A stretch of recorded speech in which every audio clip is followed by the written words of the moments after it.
कैसे हैं आप लोग? चलिए ठीक है। तो एक चैप्टर जो समाप्त हो गया, आप लोगों ने उसमें कुछ सवाल आपको होमवर्क में दिए गए थे। हमें आशा है कि आप लोगों ने लगा लिया होगा,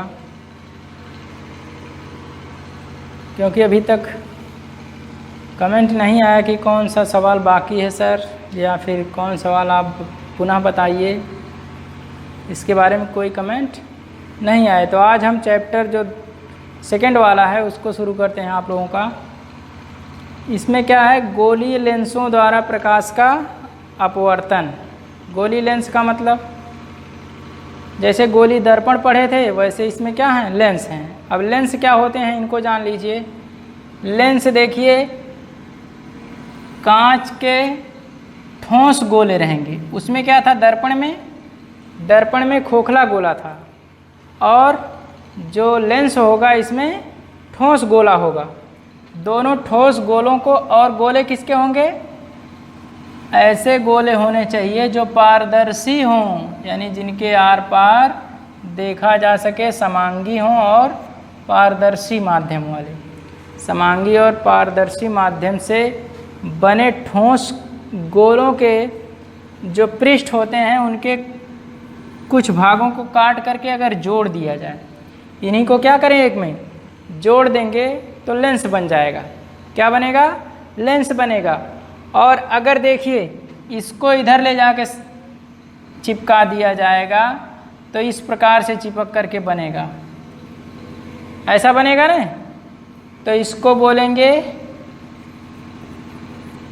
उत्तल लेंस। कैसा लेंस? उत्तल लेंस। उत्तल क्यों बोलते हैं इसको? क्योंकि ये बीच में उभरा हुआ है, किनारों पर चपटा है। किनारों पर जो पतला हो या चपटा हो और बीच में मोटा हो, उसे क्या बोलते हैं? उत्तल लेंस। और देखिए, जब इसी को इसके विपरीत रख दिया जाएगा, विपरीत का मतलब एक इस प्रकार से रखा गया है, दूसरा लाके इसमें ऐसे कर दिया जाए, और ये बीच वाला भाग ठोस होना चाहिए इसकी। यानी इस प्रकार से अगर इनको ज्वाइंट किया जाएगा तो क्या बनेगा? तो अवतल लेंस बन जाएगा। इस प्रकार से अगर बनेगा अवतल लेंस। अवतल इसे क्यों कहते हैं? क्योंकि यह लेंस बीच में गहरा और किनारों पर मोटा होता है, या फिर बीच में पतला और किनारों पर मोटा। जो लेंस बीच में पतला रहेगा, किनारों पर मोटा रहेगा, उसे अवतल लेंस कहेंगे। तो इसकी आप लोग परिभाषा लिखिएगा। जैसा बताया गया कि जो लेंस बीच में मोटा और किनारों पर पतला है वो उत्तल लेंस है, और जो लेंस किनारों पर मोटा और बीच में पतला है वो अवतल लेंस है। तो इसके बाद आप लोग इसके किरण आरेख के बारे में पढ़ेंगे। किरण आरेख कितने प्रकार से? देखिए बच्चों, इसमें ज़्यादा पढ़ाना नहीं है। जैसा आप लोगों ने दर्पण में पढ़ा था, ठीक उसी प्रकार से लेंस के बारे में। उसमें क्या था? उत्तल दर्पण था, उत्तल दर्पण, और दूसरा था अवतल दर्पण। पहला चैप्टर इसी पर लगभग आधारित था। इसको हमने वीडियो बनाया था, जो कि इस बार आपके बोर्ड परीक्षा से निकाल दिया गया है, लेकिन वीडियो इसका बना है, इसको आप देखिएगा। इसकी जो स्थितियां थी, 2 स्थिति थी किरण आरेख के लिए, और इसकी जो स्थिति थी ये 6 स्थिति थी। लेकिन इसका सेम उल्टा इसमें है। अवतल लेंस वाले में इसमें कितनी स्थितियां हैं? किरण आरेख के लिए 6 स्थितियां, और अवतल दर्पण में अवतल लेंस में केवल 2 स्थितियां। तो इसका उल्टा है। आप लोग इसको जो किरण आरेख के माध्यम से बताया गया है उसे आप लोग होमवर्क के माध्यम से अपना कर लीजिएगा। तो इसके आगे हम चलते हैं, जो मुख्य टॉपिक है इस पर। अब लेंस का प्रकाशिक केंद्र, लेंस का जो मुख्य अक्ष होता है और लेंस की फोकस दूरी, लेंस का फोकस, ये सब दर्पण में जो पढ़ाया गया था ठीक उसी प्रकार से इसकी परिभाषा सब है। तो आप इसकी परिभाषा बना लीजिएगा। थोड़ा सा अंतर है, केवल दर्पण में केवल एक फोकस दूरी होती थी, लेंस में दो फोकस दूरी होगी। लेंस में दो पृष्ठ जुड़े रहते हैं, इसलिए दो फोकस दूरी होती है। अब जैसे देख लीजिए, ये उत्तल लेंस है और ये किधर अवतल लेंस है।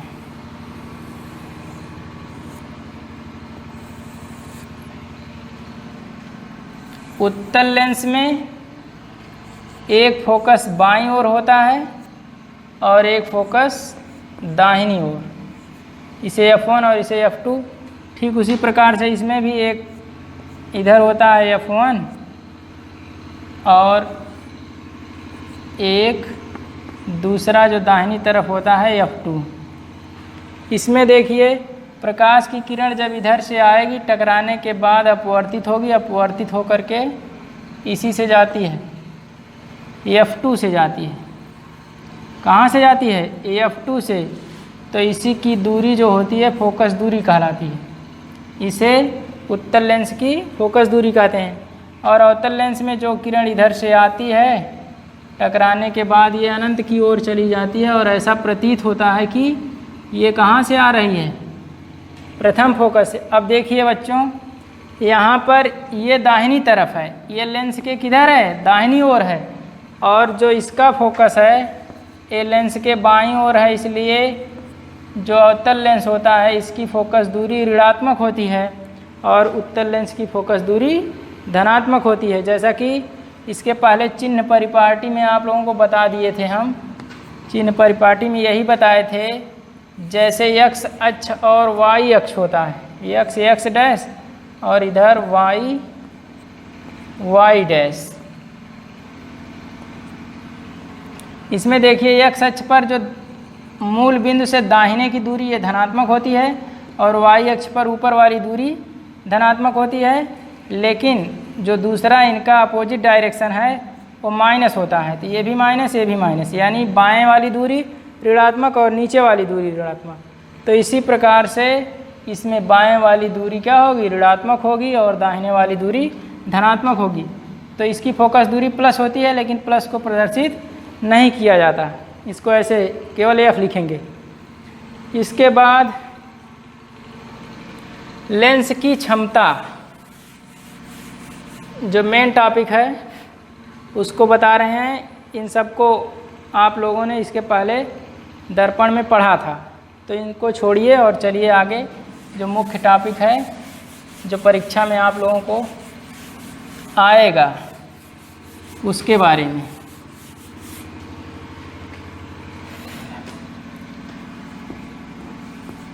लेंस की क्षमता।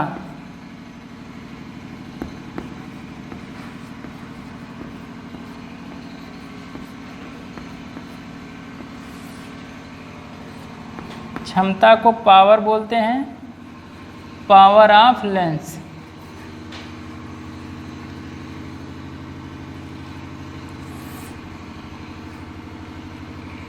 Power of lens.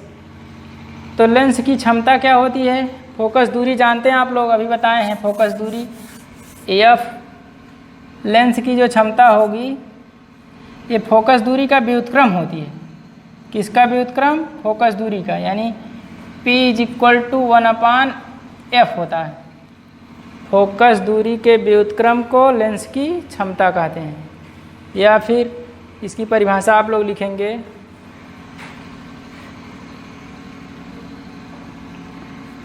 लेंस की फोकस दूरी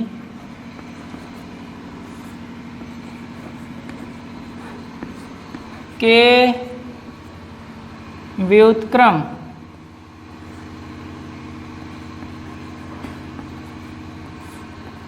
को लेंस की क्षमता कहते हैं।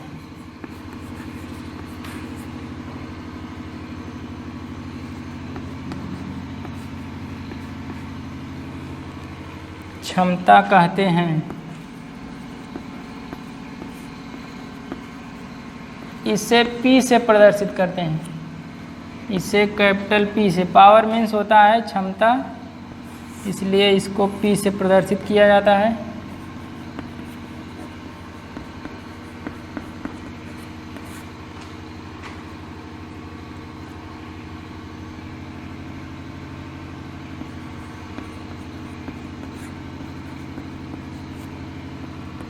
P is equal to 1/f। देखिए ये जो मान आएगा इसका F का, ये मीटर में होगा। किस में होगा? मीटर में।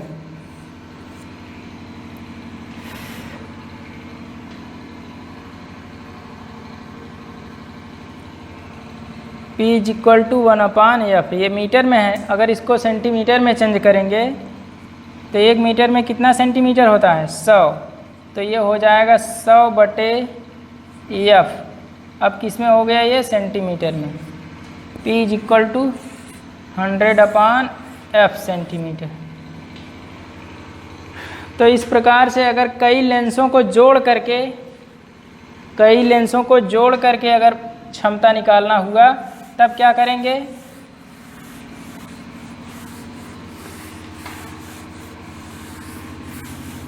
तो देखिए पहले सबकी फोकस दूरियों को निकाल करके जोड़ेंगे। क्या करेंगे? फोकस दूरियों को निकाल करके जोड़ेंगे, उसका उल्टा कर देंगे। या फिर कई लेंसों के संयोजन से।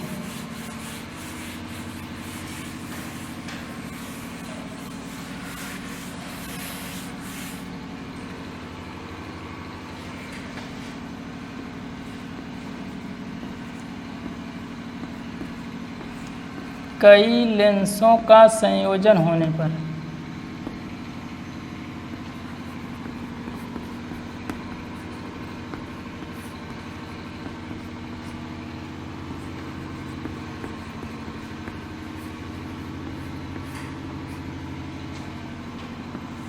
कई लेंस का मतलब मान लेते हैं n लेंस है। तो n लेंस के लिए फोकस दूरी क्या होगी? अगर पहले की f1 है, दूसरे की f2, तीसरे की f3, इसी प्रकार से अंतिम वाले की fn है, तब जो क्षमता होगी सबकी अलग अलग होगी। P1 होगी, इसकी P2 होगी और इसकी P3 होगी। इसी प्रकार से लास्ट वाले की Pn हो जाएगी। तो मुख्य जो क्षमता होगी उसका मान P is equal to P1 plus P2 plus P3 dot dot Pn।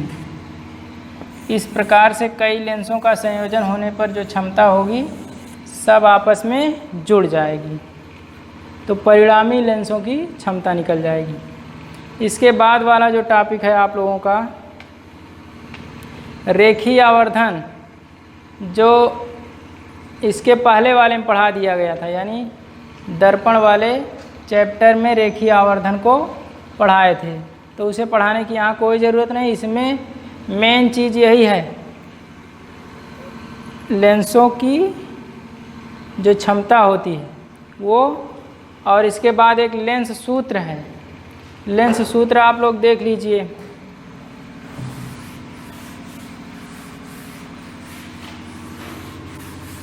Lens सूत्र,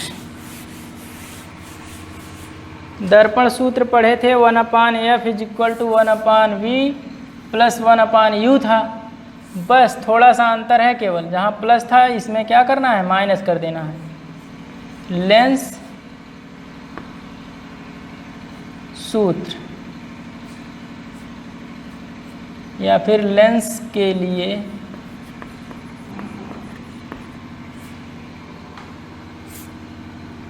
U V F में संबंध।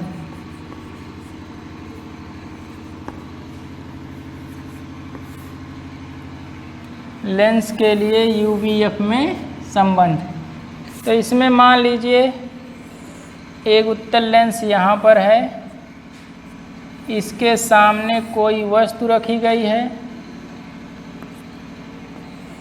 जो स्मॉल u दूरी पर है लेंस के प्रकाशिक केंद्र से, इसकी जो दूरी है u है, और जो किरण यहाँ से अपवर्तित होगी, फोकस से होकर के जाएगी, और जो एक दूसरी किरण इसके प्रकाशिक केंद्र से निकलेगी वो सीधे चली जाएगी। तो ये दोनों जहाँ एक दूसरे को काटेंगी वहाँ पर वस्तु का प्रतिबिंब बनेगा। ये ऑब्जेक्ट है, ऑब्जेक्ट का मतलब वस्तु, और इमेज है ये। अगर ऑब्जेक्ट को ए बी मानते हैं तो इमेज होगा ए डैश बी डैश। जो इसकी जो दूरी है इसको v मानते हैं, और जो लेंस की फोकस दूरी है अभी बताए हैं इसको f माना जाता है। यहाँ फोकस है। अब चलिए, जो इसका सूत्र होता है, चाहे उत्तल लेंस हो चाहे अवतल लेंस हो, दोनों के लिए एक का होता है। 1/f is equal to 1/v minus 1/u। यही फार्मूला है। इसका प्रयोग आप लोग करेंगे, सवालों में इसका प्रयोग है। तो जब सवालों को बताया जाएगा तो इसका प्रयोग करेंगे। इसके बाद अगर ये अवतल लेंस रहता तो भी यही फार्मूला होगा, बस फोकस दूरी का मान यही चेंज हो जाएगा। और जो प्रतिबिंब अगर उधर बनेगा, दाहिनी ओर बनेगा तो धनात्मक होगी इसकी दूरी, और अगर बाईं ओर बनेगा तो ऋणात्मक। लेकिन ये दूरी हमेशा क्या होती है? ऋणात्मक होती है, क्योंकि कोई वस्तु लेंस पर बाईं ओर ही रहती है। तो ये टॉपिक लेंस के सूत्र के लिए भी समाप्त हुआ। अब जो इसमें कुछ बचा हुआ भाग है, अगले दिन आप लोग पढ़ेंगे। तब तक के लिए आप लोग अपनी तैयारी करिए और पढ़िए। धन्यवाद।